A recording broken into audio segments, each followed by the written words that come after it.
Transforming lives often starts with a journey into the unknown. Today, I'm thrilled to welcome Ross to Vicentez, a former military member turned coach who's on a mission to redefine health and wellness through his venture, Mountain Tribe. After years of personal recovery and growth, Ross has launched this innovative program that promises not just adventure, but profound transformation for its participants. We'll dive into what Mountain Tribe truly represents, the mindset of those who join, and how these experiences foster resilience and leadership. Ross, thanks for being here to share your inspiring story and your vision. Thanks for having me on board, Scott. Appreciate it. Yeah, absolutely. Absolutely.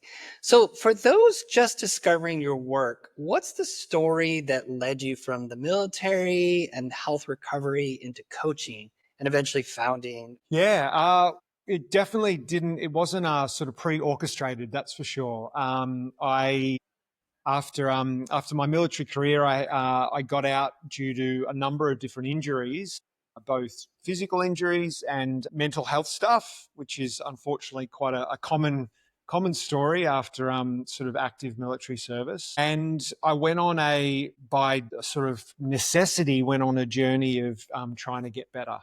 And I tried sort of all of the mainstream things. I think I saw for my back injury, saw over 10 different practitioners. I tried, all sorts of mainstream approaches and just wasn't getting anywhere. And I'm very grateful that I stumbled across a holistic health practitioner actually based in California. And I worked with one of his students over the course of about 18 months. And that changed my life. My goal after getting out of the military was get better and then get back into government service. My wanted to sort of move into sort of other aspects of working for the government. But after going through that really intense rehab journey for myself, it opened my eyes to how incredible it was to just understand more about how the human body works, how the mind works, and how living true to fundamental health principles can be so incredible. So that's what landed me into then studying under that same institute that helped me get back to health. I started a business in Melbourne working as a holistic health coach, which I've done for 15 years now. Mountain Tribe was also this thing that just naturally evolved. I've always been excited and interested in climbing mountains. About 11 years ago, a bunch of clients came to me and said, we'd love you to teach us how to hike up a mountain. So I put together a group, I trained them up, and then I took them up the highest mountain in the area of Australia that I live in Victoria, called Mount Bogong. Went really well. So I then decided to put together a trek to the Himalayas, did the same thing, took them through a 6-month build-up training period. Then we went over to Nepal and 100% success rate. Everyone had a great time and it's just evolved from there. So 11 years gone on now, I've what was a side project to my health coaching business is now its own premium standalone and completely unique service. Mountain Tribe offers something that I don't know of any other company in the world that provides, which is not just the trek or the expedition, but a fully structured and complete preparation period to prepare people mentally, physically, technically for this epic adventure. And, we might talk about a little bit later, but how that sort of evolved into all sort of different benefits that I didn't even realize were there when I first started out. Okay. Yeah, I was going to ask you what does it mean for the people that sign up and they join? Like, what does it mean to the participants going through Mountain Tribe? Yeah, well, it's an interesting question. I think a lot of people sign up because it's on their bucket list, right? Like, I've always wanted to go to Everest Base Camp or something like that. So it's been on their bucket list for, their whole life, and they get to a milestone age potentially, or something significant in their life just forces them to go, you know what, I'm doing that thing now. But so that might be the catalyst to get them to sign up. But what eventually happens over the course of, depending on which trip they do with this, it could be as long as sort of 10, 11 months of events that occur to get to that trek. So much more occurs than just them ticking that bucket list off. They generally have to reshape the way they look after their health. They have to reshape their physicality. They have to learn a level of resilience and fortitude that they potentially didn't realize they had, or definitely hadn't had to test themselves in that realm for the majority of their lives, if at all. So there's this transformation that occurs over so many different layers of their life in order to get them to that point where they're, it might be a 60-year-old male or female, right, that's signed up to our trip, that's never done, or for the majority of their life hasn't pushed themselves physically and mentally. So huge change has to occur, and then they're doing that as part of a tribe, so with a group of people with the same mission, the same goal.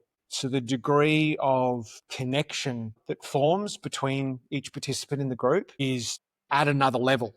You can't compare it to, a colleague that you've got at work. You might have gone through some tough stuff at work together, but it's not the same as overcoming some of the real adversity that potentially comes in your way when you're doing something like summiting a mountain, or operating at high altitude in a part of the world that is remote, that is got wild weather conditions, and anything that Mother Nature can throw at you can happen up there. Is there a common maybe mindset or moment in life that they're at? Because it makes me think of like the journey that they must go through to prepare themselves. But walking in, do you see some kind of commonality or common sort of mindset to even sign up? Yeah, I mean, you could potentially sum it up in some ways as a midlife crisis, but I mean, it's more than that.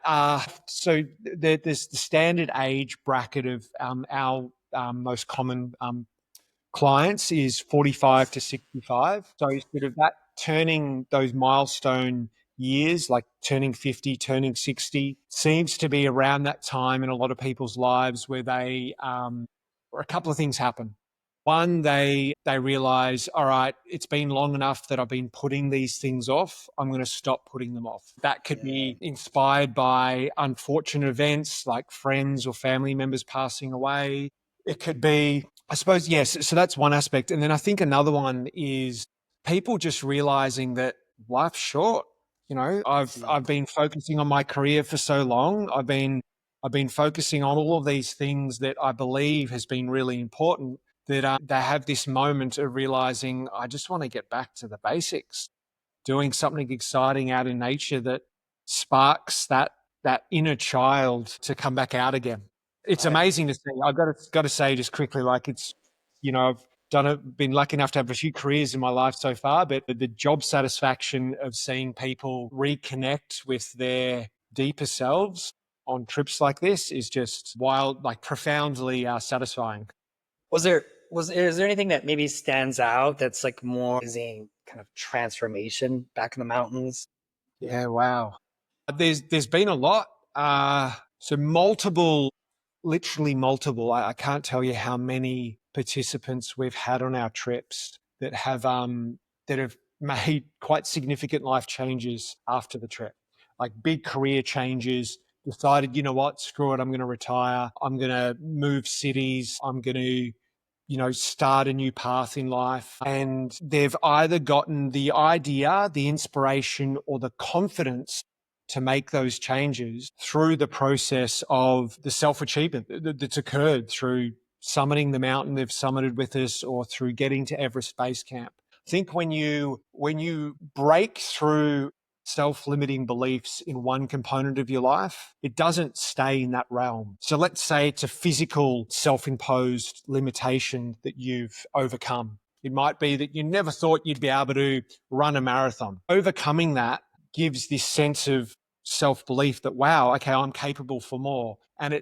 that doesn't stay in the realm of just running. That crosses over to your professional life, to your personal life. Like maybe you've had relationships that you've needed to get out of, but you haven't had the confidence, the willpower to be able to do it. Like it supports you in making those hard decisions in all realms. So that's been amazing to see, like people making huge life changes. But Wow. probably another really one that sticks out was we had a lady that did one of our trips a number of years ago, and she came to us with a number of serious injuries that she'd had earlier in life. One of them resulted in a hip replacement.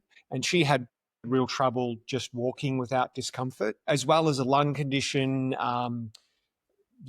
quite overweight, and a few significant health things. And so for her signing up to do, quite a long multi-week expedition with us was a big thing. And we had quite a long assessment and onboarding process to see if this was going to be achievable. You never know if it's going to be possible to take someone with that sort of background to being able to complete an expedition like this. And we went through the thorough assessment, and the end result was she completed the expedition. She was able to overcome all of these barriers from the physical trauma that she had been through earlier in life. And when we arrived in Kathmandu in Nepal, I remember her saying just arriving there, she had already succeeded. Like the fact that she'd overcome all of those things just to get to the point where she completed the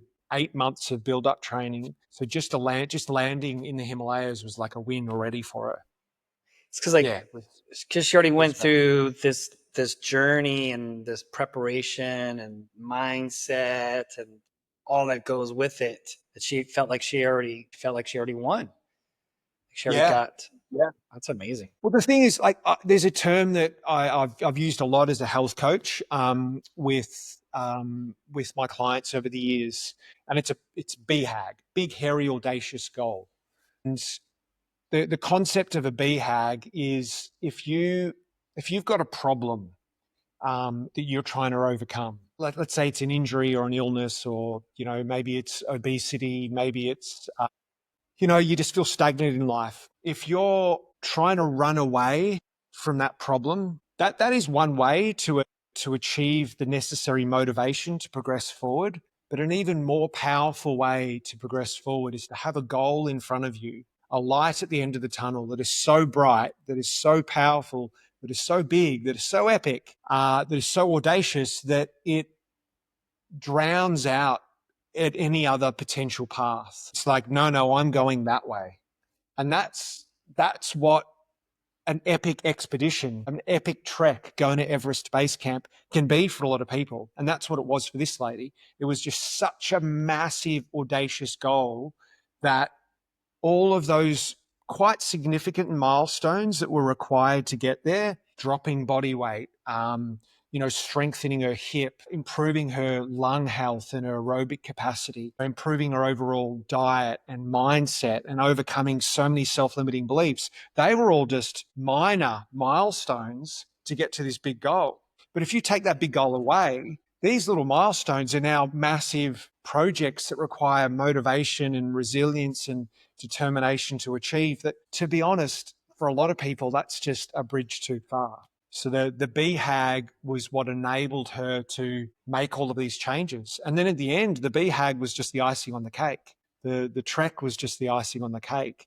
And the preparation was the journey was actually what was more profound for her. So these journeys, I mean, it sounds like definitely, life-changing. Was that the intention when this first kind of, or did it like emerge more naturally, or like, is that kind of what you thought was going to happen with it? You know what, Scott? I'd love to say that I'm a really wise fella and I like pre-orchestrated all of this and I had this plan from the start. I did not. And I'm very much learning as I go in this amazing game of life that we're in. I definitely did not envisage this is where Mountain Tribe was going to end up. And I did not envisage, or I had no awareness at the time of how profound so many of these side benefits are that come from the pursuit of exploring in the great outdoors. It's been incredible for myself. Like, I think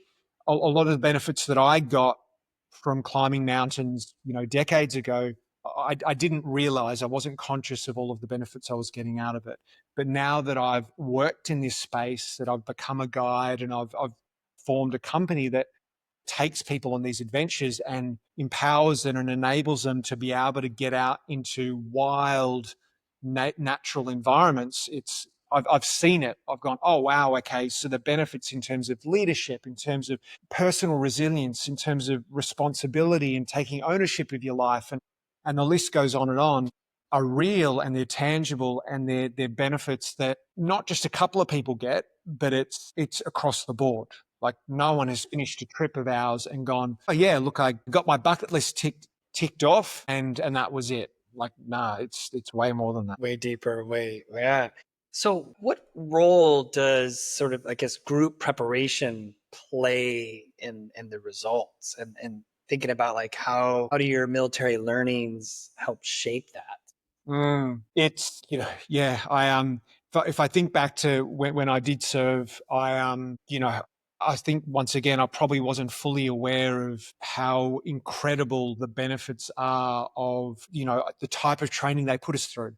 And, the military does this well. In fact, I'd say they've perfected the art of building strong teams. And I've taken my learnings from being a soldier, from being in leadership roles in the military, and I've 100% applied that to the way Mountain Tribe does what we do. So building the team component, what do they say? The team is greater than the sum of all of its parts, and that is so profoundly true. And most people don't really know that until they've been in a well-formed team that pretty much has to go through some degree of shared adversity. Shared adversity is such a powerful tool at creating bonds and connections within a team that are unbreakable. And and that's, we do that as part of our preparation training. There's a term in the military, train hard, fight easy, meaning we want the training to actually be harder than the job itself. So in preparation to take people on an expedition or a climb, we make parts of those training activities we do to build up to it harder than the trip itself, which seems a bit nuts, but there's a lot of logic to that, because one, when you summit the big mountain, you never know what you're going to face. They say you plan for the worst, hope for the best. And the worst could be the weather changes at just the wrong time, at the same time as someone getting an injury. And you've got to deal with that, with the adversity from the weather. And so you want to be prepared for the worst. So we try and replicate that in training, which individually gives everyone the self-confidence to know that no matter what the mountains throw at us, we're going to be able to get through it. But that adversity that everyone goes through in those times of hardship causes these bonds to form, just that mean when there's future problems, which inevitably happen in the great outdoors. Like, it's an unpredictable environment, which is one of the joys of it, is that it's unpredictable. But that for a lot of people brings up a lot of fears. But when you're surrounded by teammates you 100% trust, and they 100% trust you, and you know how each other operates, because you've seen each other in the worst of times, so then nothing is a problem. And that's exactly the way the military does it. And I think that's one of the benefits that professionals and leaders get from participating in our trips, is they get to see that firsthand, how to form strong teams, and how leadership is not just the person at the top. Leadership is actually a component of every part of the team in well-formed teams. And you don't really get to understand that at a deep level until you're part of it. Imagine just thinking of like the breakthrough that each individual has in like sort of their leadership part. Like, where did they play in all of that? Because I would imagine, some people are more dominant than others, or take roles more naturally, but also seeing people kind of rise up from maybe not being in the leadership role, and then but being tasked, or that opportunity kind of comes up and it's like, that's me, and they jump in, and that comes up out of them that they discovered maybe they had never before or experienced before. Yeah, Sounds really amazing. Yeah, for sure. And that's those breakthrough moments, because what you just described is, like, I would describe that as a breakthrough moment where there's a part of you that has always been there. It's part of, the infinite capacity that we all have, but it's been hidden by beliefs that were established younger, like when you went through when you're in your childhood. It's been by societal norms that have been imposed on us. All of these different layers that happen in life that just can, if we allow it to, suppress all of this infinite potential we've got. And these breakthrough moments allow people to see, holy smokes, I've got this part of me that allows me to step up and take in a leadership role when I never thought I had the capacity to do that. Or it allows me to have empathy and the ability to support someone that's just had a breakdown because they've got like, their hip flexors are cramping so bad, they've got so much pain right now, and all they want to do is give up. And I found this empathy inside me to support them that I didn't realize I had, because I'm an alpha male and that's not something that I do. Like, it's amazing seeing all those little breakthrough moments people have where they find a part of themselves that they didn't realize Mm. was there. You also lead a separate project, Blue Zone. For listeners who've only heard of Blue Zone and research, how does your model bring that idea to life? Yeah, I'm really excited about this project. So for listeners that aren't aware of the concept of a blue zone, so a number of research projects have uncovered various locations around the planet where people are living longer, healthier lives. And the research shows that there's a number of fundamental health habits that are occurring in these parts of the world that are not happening in a lot of modern cities and societies. And without going deep into those different components, I suppose just giving you the headlines, community is a really big fundamental component of what seems to be promoting healthy, long living. Other components, obviously nutrition, movement, mental well-being, and a balance between work and rest, which in a lot of big cities that doesn't really occur. So Blue Zone Wellness Center is bringing that to life outside of the blue zones by creating a wellness center that is community focused and is truly bringing integrative health to life, which is it's a term, integrative wellness, integrative health, or holistic health. These are terms that have become popular in the last probably 10 years or so, maybe 5, 10 years. But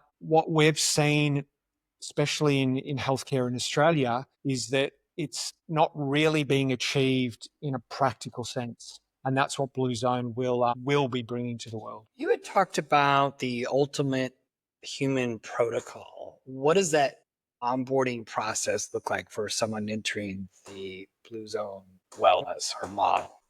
Well, okay, so to answer that, what I might do is just explain that, because the ultimate human protocol is really solving a problem, the major problem that we see in healthcare today, which is that healthcare lacks integration. So that's the patient knowing what different sort of areas of their health they need to make changes in.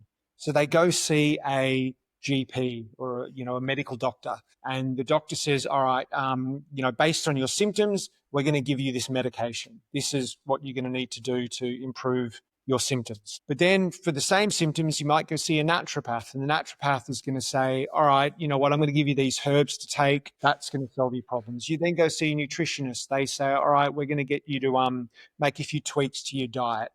You then might go see a chiropractor and they say, all right, we're going to do some adjustments. It's all about spinal alignment.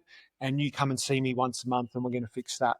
So there's all of these differing opinions across various modalities that all have efficacy. We're not saying one person's doing it right, another practitioner is doing it wrong. But from the patient's perspective, they don't know what's going on. There's no integration of healthcare for that individual.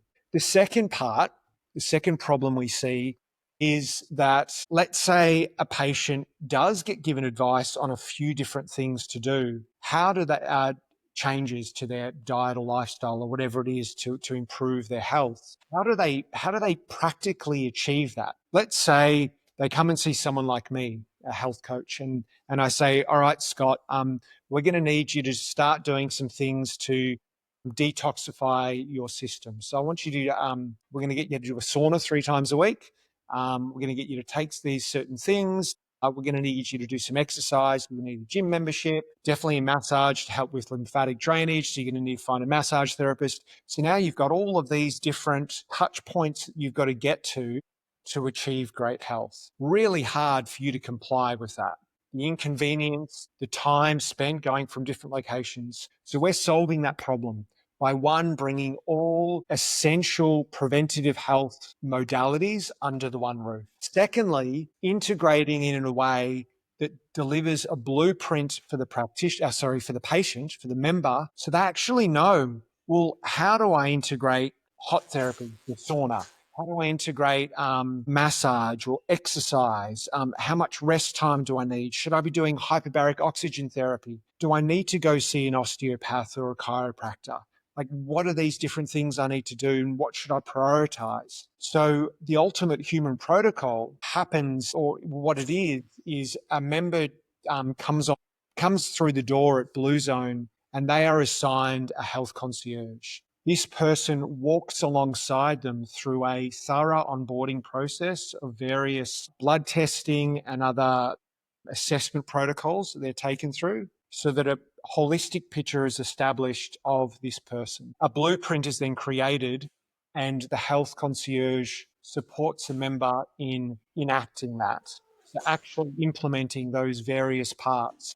And there's no traveling across town to the different places to make that a reality. It's all under the one roof, the one membership, that one cohesive support mechanism. So when you think about where all this is headed, what's the bigger mission, I guess, behind both businesses? So with Mountain Tribe, I discovered, as I said, it's been 11 years since we've been running treks and expeditions. Initially was just about enabling people, to give them the skills and the capability to be able to hike up a mountain. Now, as I mentioned earlier, we've discovered there's so much more to that. And we've summed it up into evolve through adventure.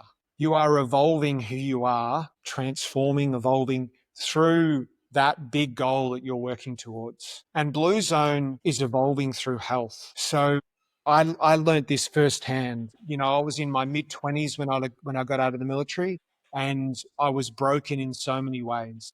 Without health, nothing exists. You don't get to enjoy any of the parts of being a human, of being alive, but you also don't even get to do a lot of just the basics if you don't have great health. So through Blue Zone, we're evolving people through health. Mountain Tribe is evolving through adventure, but we're all moving in the same direction, which is supporting people in realizing what their deep purpose and potential is. Seems a bit, what's the word? Maybe deeper than a lot of people would think climbing a mountain could achieve, or improving your health. But ultimately, I've experienced both firsthand, and and it's a really, I love the deep synergy between these two pursuits. What's one principle or belief you hold about, health or leadership that's become even more true over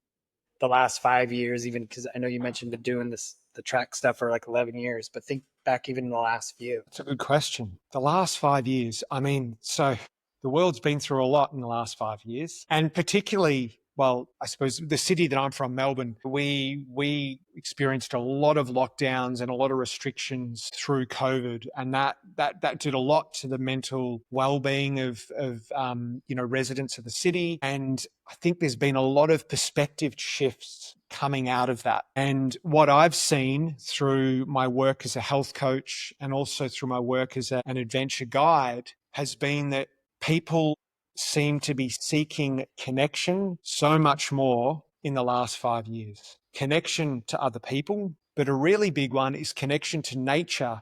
And I think connection to nature is one component of just being more connected to what it is to be a human, the fundamentals of our biology. What do we need? What are our essential requirements in life? It's food, it's shelter, and it's human connection.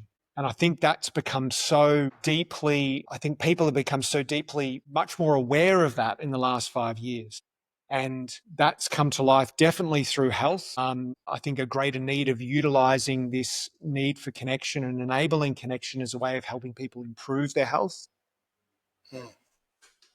Yeah. So connection. Sorry, that was a long-winded answer, but let's go with connection. Yeah, no, that's good. So, okay, for those who are listening and would like to learn more or follow along, what's the best next? Yeah, awesome. Well, I'd love to, if you're on LinkedIn, I'd love to connect with you on LinkedIn. So just search my name, Ross Vicentez, on LinkedIn, mountaintribe.com.au to find out more if you're interested in anything to do with the treks and expeditions that we run. At the moment, we are Melbourne based. So we only take applicants from Melbourne. But even if you don't live in Melbourne, no matter where you live in the world, if you're interested, I'd say get onto Mountain Tribe and subscribe to our newsletter, because as we grow, which we are doing, we'll definitely be setting up bases in various cities around Australia and the rest of the world. So yeah, watch that space. And then yeah, Awesome. we're on Facebook and Instagram, Mountain Tribe. You'll find us, and yeah, great to connect anywhere. Right. Thank you, Ross. I really, really appreciate this. Likewise, Scott. Thanks for tuning in to this episode of The Wellness Growth Show. If today's conversation sparked something for you, hit subscribe so you don't miss the stories, strategies, and insights from the front lines of wellness innovation. If you're a founder, operator, or health leader exploring growth into institutional markets and have a story worth telling, I'd love to hear from you. Reach out directly on LinkedIn or YouTube. And if you found this valuable, share it with a peer or post it online. You never know who needs to hear it. Until next time, stay well, keep moving, and keep building what matters.